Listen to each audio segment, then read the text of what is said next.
시대의 소망 제44장 참된 표적.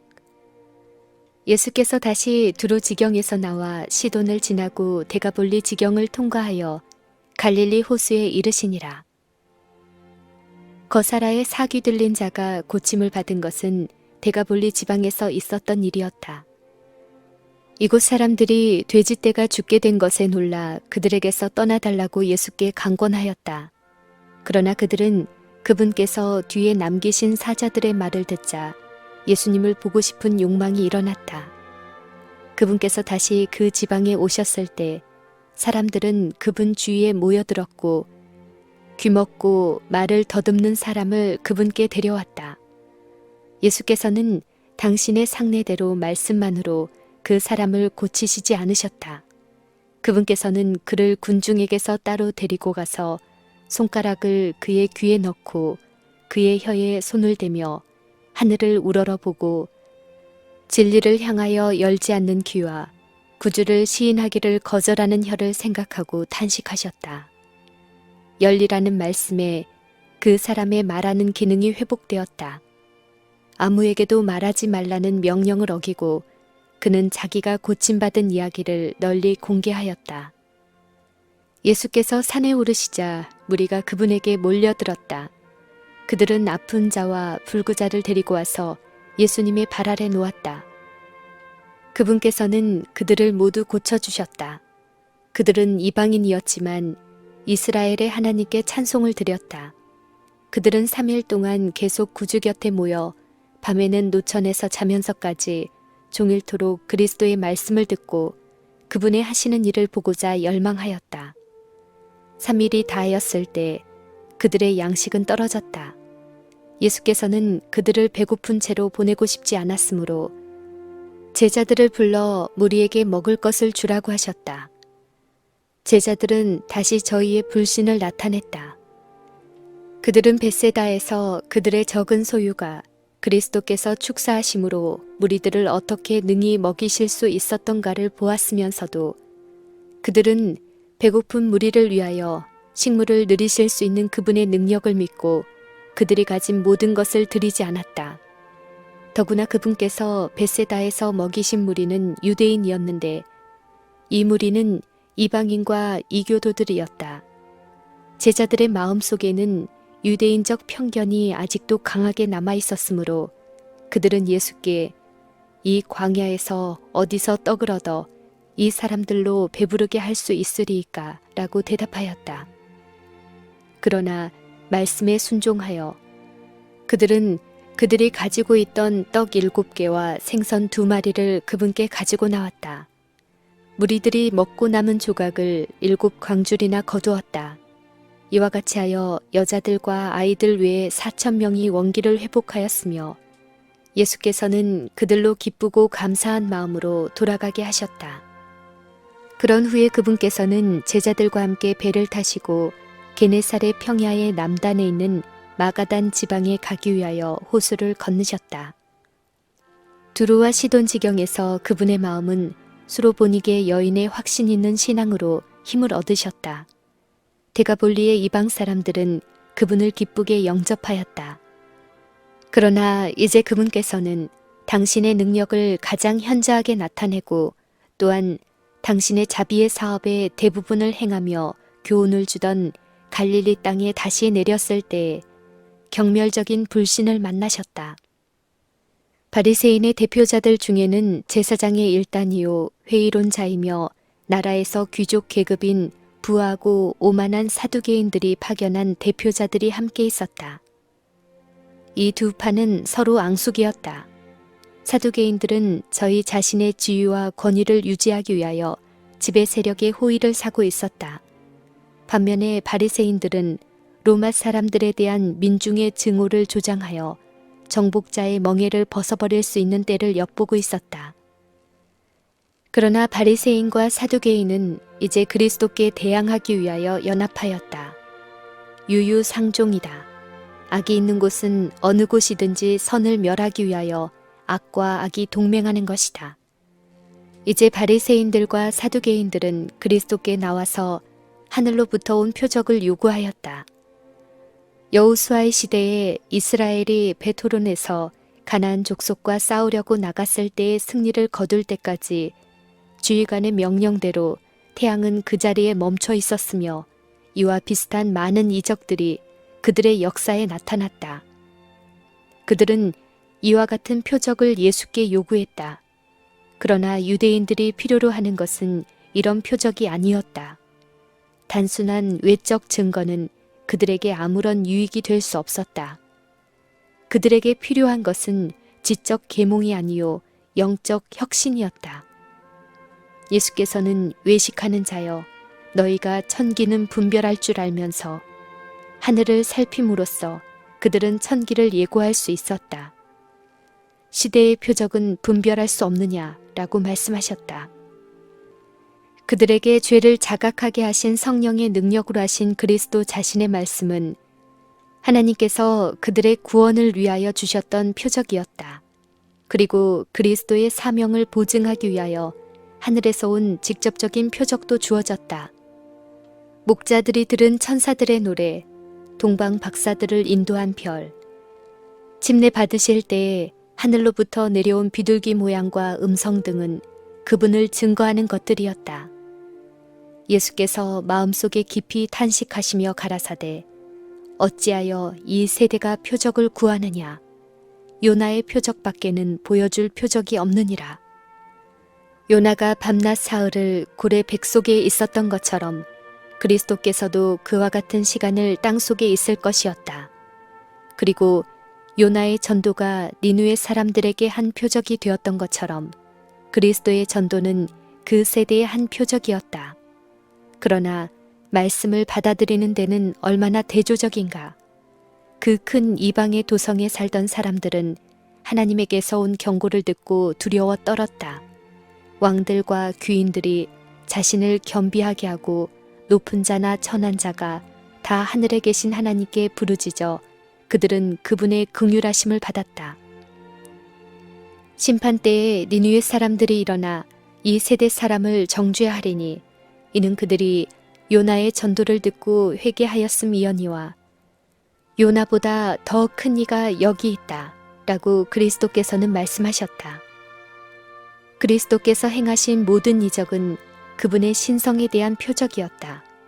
그분은 메시아에 관하여 예언된 바로 그 사업을 행하고 계셨으나 이 긍휼의 사업이 바리새인들에게는 심한 모욕이 되었다.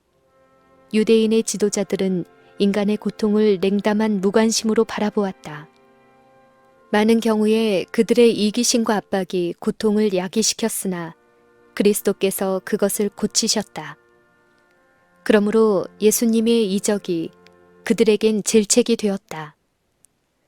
유대인들로 구주의 사업을 거절하도록 이끈 것이야말로 그분의 거룩한 품성에 관한 가장 큰 증거였다.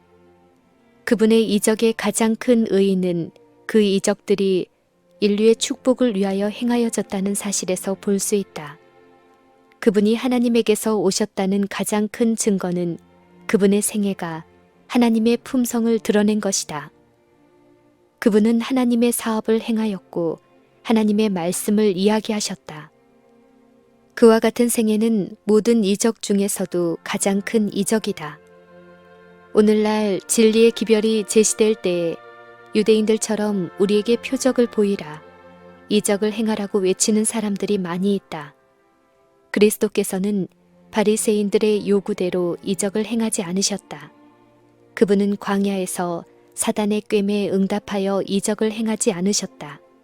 그분께서는 우리 자신을 옹호하거나 불신과 교만의 요구를 채워주도록 우리에게 능력을 주지 않으신다. 그러나 복음에 하나님께서 주신 표적이 없는 것은 아니다. 우리가 사단의 속박을 끊을 수 있는 것은 기적이 아닌가. 사단에 대한 적대감은 사람의 마음의 본성이 아니요 하나님의 은혜로 말미암아 주입된 것이다. 완고하고 억센 의지의 지배를 받던 자가 해방을 얻고 하나님의 거룩한 능력의 이끄심에 전심으로 복종할 때 기적이 이루어진다. 강력한 미혹을 당하였던 사람이 도덕적 진리를 깨닫게 되는 때에도 그러하다. 한 영혼이 회개하고 하나님을 사랑하고 그분의 계명을 지키기를 배우는 때마다 또 새 영을 너희 속에 두고 새 마음을 너희에게 주시겠다는 하나님의 약속이 성취된다. 인간의 마음에 일어나는 변화, 곧 인간의 품성의 변화는 항상 살아계신 구주께서 영혼을 구하시려고 역사하고 계심을 보여주는 기적이다. 그리스도 안에서의 언행일치의 생애는 하나의 큰 이적이다.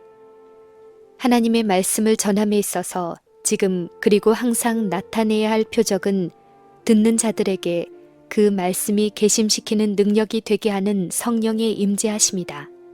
이것이 곧 하나님께서 당신의 아들의 거룩한 사명에 대하여 세상에 제시하시는 증거이다. 예수님에게서 표적을 바라던 자들은 그들의 마음을 불신으로 강팍하게 하였으므로 그분의 품성에서 하나님을 닮은 품성을 식별하지 못하였다. 그들은 그분의 사명이 성경 말씀을 성취시키고 있음을 알고자 하지 않았다. 부자와 나사로의 비유에서 예수께서는 바리새인들에게 모세와 선지자들에게 듣지 아니하면 비록 죽은 자 가운데서 살아나는 자가 있을지라도 권함을 받지 아니하리라 라고 말씀하셨다. 하늘이나 땅에서 나타낼 수 있는 어떤 표적도 그들에게는 유익이 되지 않을 것이었다. 예수께서는 마음속에 탄식하시며 이 트집 잡는 무리를 떠나 제자들과 함께 다시 배에 오르셨다. 슬픔으로 침묵한 채 그들은 다시 호수를 건넜다. 그러나 그들은 저희가 이전에 떠난 곳으로 돌아가지 않고 5,000명을 먹이신 곳 부근의 벳세다로 방향을 돌렸다. 기슭에서 꽤 떨어져 나왔을 때 예수께서는 삼가 바리새인들과 사두개인들의 누룩을 주의하라고 말씀하셨다. 유대인들은 모세의 시대의 이래로 6월절에는 저희 집에서 누룩을 없애는 것이 관습이었으며 누룩을 죄의 상징으로 보도록 가르침을 받아왔다. 그러나 제자들은 예수님의 말씀을 이해하지 못하였다. 마가단에서 갑자기 떠나왔으므로 그들은 떡 가져오는 것을 잊었으며 따라서 그들에게 떡 한 조각밖에 없었다. 이런 환경에서 그들은 그리스도의 말씀을 바리새인이나 사두개인의 떡을 사지 말라고 경고하시는 말씀으로 이해하였다. 그들은 믿음과 영적 통찰력이 부족하여 그분의 말씀을 이처럼 오해하는 때가 종종 있었다. 그리하여 몇 마리의 생선과 보리떡 몇 조각으로 수천 명을 먹이신 예수께서는 그 엄숙한 경고의 말씀을 하면서 겨우 육신의 양식에 대해서만 언급하셨을 것이라고 생각한 그들을 책망하셨다. 바리새인과 사두개인들의 교활한 논법이 제자들을 불신으로 인도하여 그리스도의 사업을 경하게 여기도록 할 위험이 있었던 것이다. 제자들은 저희 선생께서 하늘의 표적을 보이라는 요구를 들어주셨어야 했다고 생각하였다. 그들은 그분께서 이것을 충분히 하실 수 있으며 그런 표적은 그분의 원수들을 침묵시킬 것이라고 믿었다. 그들은 이 비평자들의 위선을 식별하지 못하였다.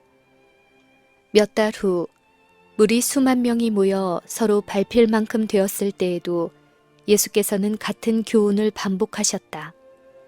예수께서 먼저 제자들에게 말씀하여 가라사대 바리새인들의 누룩 곧 외식을 주의하라. 가루 속에 넣은 누룩은 부지 중에 모든 가루를 누룩의 성질로 변화시키는 작용을 한다. 그와 같이 마음속에 외식이 자리 잡도록 허용한다면 그것은 품성과 생애에 스며들게 된다.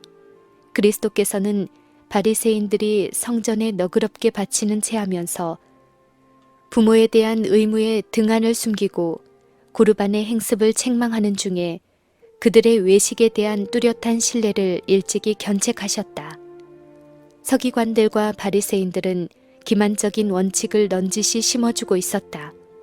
그들은 저희 교훈의 진정한 취지를 숨기고 듣는 자들의 마음에 그 원칙을 교활하게 침투시키기 위하여 온갖 기회를 이용하였다. 이 거짓 원칙은 일단 받아들여지면 마치 가루 속에 든 누룩처럼 품성에 침투하여 변화시키는 작용을 하였다. 사람들로 하여금 그리스도의 말씀을 받아들이기를 그렇듯 어렵게 만든 것이 바로 이 기만적인 교훈이었다. 이와 같은 영향들은 오늘날 하나님의 율법을 저희 행습에 일치시키는 방법으로 설명하려고 애쓰는 자들을 통하여 역사하고 있다. 이런 자들은 율법을 공공연히 공격하지 않고 율법의 원칙을 저해하는 위험한 이론을 내놓는다. 그들은 율법을 설명하되 그 능력을 파괴시키기 위하여 설명한다. 바리새인들의 외식은 이기주의에서 나온 것이었다. 자신을 영화롭게 하는 것이 그들의 생애의 목적이었다. 그들로 성경의 말씀을 왜곡하고 악용하며 그리스도의 사명의 목적에 눈을 감게 한 것은 바로 이것이었다. 그리스도의 제자들까지도 이 교활한 악을 품게 될 위험이 있었다. 자신을 예수님의 제자로 분류하면서도 그분의 제자가 되기 위하여 모든 것을 버리지 않는 자들은 바리새인들의 논증에 크게 영향을 받았다. 그들은 종종 믿음과 불신 사이에서 흔들리고 있었으며 그리스도 안에 숨겨진 지혜의 보화를 식별하지 못하였다. 제자들까지도 겉으로는 예수님을 위하여 모든 것을 버린 것처럼 보였으나 마음속으로는 자신을 위하여 큰 것들을 추구하기를 그치지 않았다. 누가 가장 큰지에 대하여 분쟁을 일으킨 것이 바로 이 정신이었다. 그들과 그리스도의 사이를 막고 그분의 자아 희생의 사명에 무린정하게 하고 구속의 오묘를 그토록 더디 이해하게 만든 것이 바로 이 정신이었다. 누룩을 그 작용하는 대로 놓아둔다면 부패와 쇠퇴를 일으키는 것처럼 이기적인 정신을 마음에 품으면 영혼을 더럽히고 파멸시키는 작용을 한다. 옛적에 그랬던 것처럼 오늘날 우리 주를 따르는 자들 가운데도 이 교활하고 기만적인 죄가 얼마나 편만해 있는가. 그리스도를 위한 봉사와 우리 상호간의 교제가 자아를 높이려는 은밀한 욕망으로 인하여 얼마나 자주 손상을 받는가. 얼마나 자아 만족에 대한 생각을 하고 사람에게 인정받기를 갈망하는가. 하나님께서 지정하신 것보다도 쉬운 길을 가고자 하여 하늘의 교훈 대신 인간의 이론과 유전을 채택하도록 이끄는 것은 자아에 대한 사랑이다. 그리스도께서는 당신의 제자들에게 삼가 바리새인의 누룩을 주의하라는 경고의 말씀을 하셨다. 그리스도의 종교는 성실 그 자체이다. 하나님의 영광을 위한 열성은 성령으로 말미암아 심겨진 동기이며 성령의 효과적인 역사하심만이 이 동기를 불어넣을 수 있다. 오직 하나님의 능력만이 이기심과 외식을 쫓아낼 수 있다. 이 변화가 그분의 역사하심의 표적이다. 우리가 받아들인 믿음이 이기심과 외식을 멸할 때, 그리고 우리로 하여금 하나님의 영광을 구하게 하고 자신의 영광을 구하지 않게 할 때에 우리는 그것이 바른 순서임을 알 수 있을 것이다. 아버지여, 아버지의 이름을 영광스럽게 하옵소서. 이것이 그리스도의 생애의 주지였다. 우리가 만일 그분을 따른다면 이것 역시 우리 생애의 주지가 될 것이다. 그리스도께서는 우리에게 그의 행하시는 대로 행하라고 명령하시므로 우리가 그의 계명을 지키면 이로써 우리가 저를 아는 줄로 알 것이다.